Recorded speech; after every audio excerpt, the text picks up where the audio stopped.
Hello, everybody, and welcome to the United Stand. A Qatari takeover of Manchester United is imminent, according to Rio Ferdinand. Now, look, first of all, people are going to say, well, he ain't David Ornstein and he isn't Simon Stone and he's not a business correspondent. He's just an ex-footballer trying to make a living on YouTube. But he doesn't need to make a living on YouTube. He'd be bloody loaded. You know, one of the legends of the game.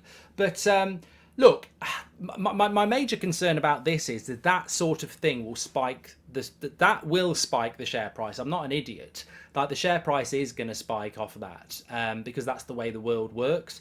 The quote, I suppose, look, you know, some of you might have seen the clip, but the quote itself, I'm 50-50 on how I even read it, because he's saying, from my perspective, Manchester United takeover is imminent. We're hearing the Qatari bid is the one which will be accepted. Hallelujah, please let it happen. But that's not the direct quote, because he also says, hallelujah, please let it happen, please let it be true.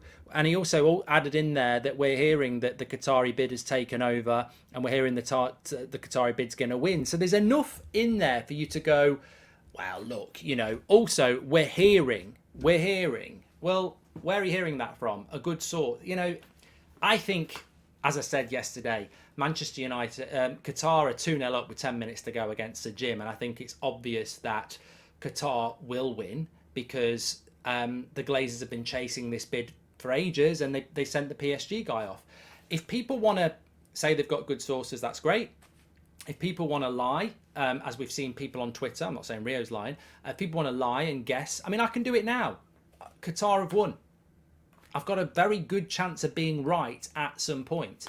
But look, we are where we are. The reality is, I think we're all at that stage where we don't want imminent. We don't want it's happening. We don't want Qatar in the lead. We don't want Qatar 2-0 up with 10 minutes to go and they've got the ball. We want this deal done. We're looking at transfers. We're looking at the future. We're looking at Manchester United, and we want this sale done. We want the Glazers gone.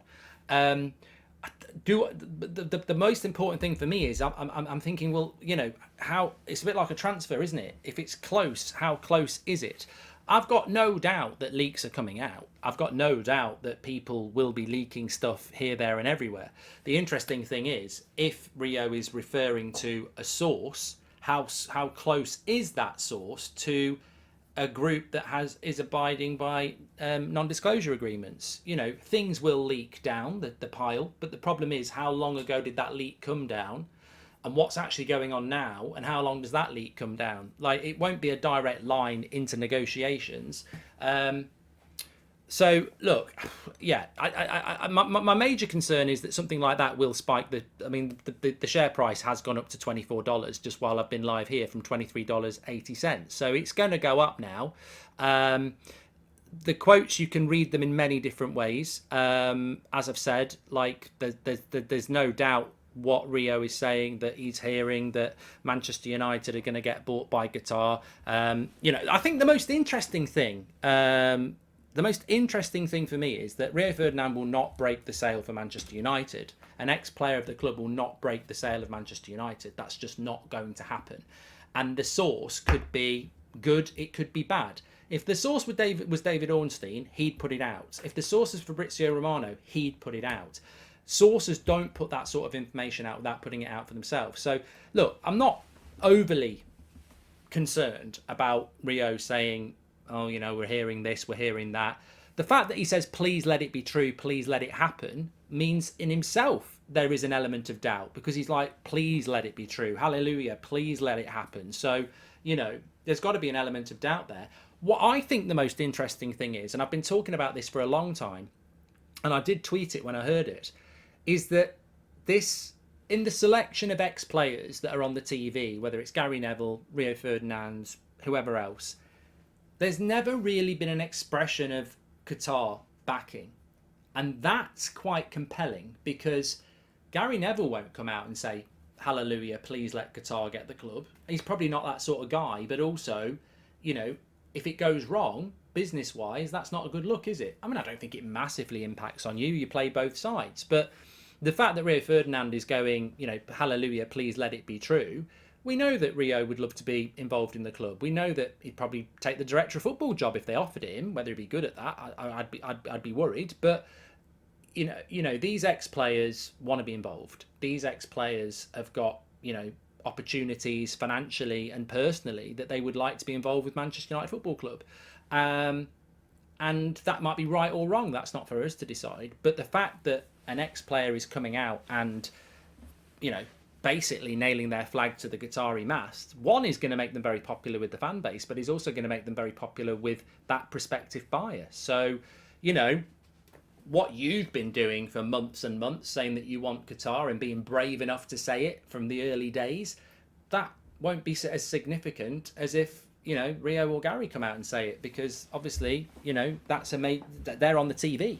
They're ex-players of the club, but they're on the TV. Look, so people will be saying, so what? Their opinion's no better than ours. In fact, ours is more important. But look, you know what I think about fan opinion. But what I'm saying is, we've had it as this. We've got a massive community. Most of it wants Qatar, whether you like that or not. So when an ex-player is sitting on the fence like they have done, and then one of them says, "Oh, hallelujah, let's get Qatar," that is a big indicator that they're expecting it to happen as much as we are. When it comes to sources, look, sources can be good, sources can be bad. I speak to people, and they're very guarded, and they're very honest. They say, look, everybody's tight-lipped. We had Ben Jacobs on the other day. Mike Keegan's very good. David Ornstein's been very good. They're very honest and say everybody's being tight-lipped because that's what's actually happening.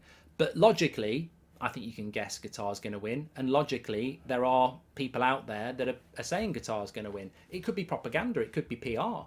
And that's probably why Rio's saying, I hope it's true. Let's hope it's true.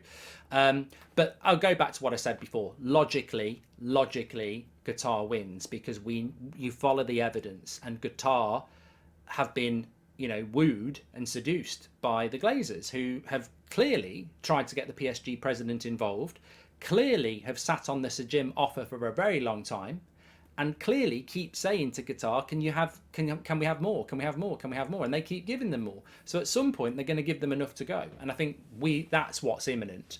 If they haven't done it already, I think that's what's imminent, is that the Glazers are just going to take that money and run, which is basically what they've been looking for 6 months, isn't it? So look, it's news. We follow news. I personally think the major significance is an ex-player who's in the media backing the Qatar bid is quite significant, because many of them have played both sides. In fact, wasn't it a couple of months ago there was an overlap episode with a couple of United journalists and bloggers and Gary Neville, and they were basically, all of them, I think one of them, was it Carl Anker or somebody, said that they'd be uncomfortable going to watch Manchester United if they got bought by Qatar. And it was a very sort of underlying we don't want Qatar thing. It's amazing how that's starting to change with a lot of people now, and they will change, because they're not going to stop going to watch Manchester United. They're not going to say we don't want this, we don't want that, because ultimately Man United, we've just had 20 years of the Glazers, and they put up with that.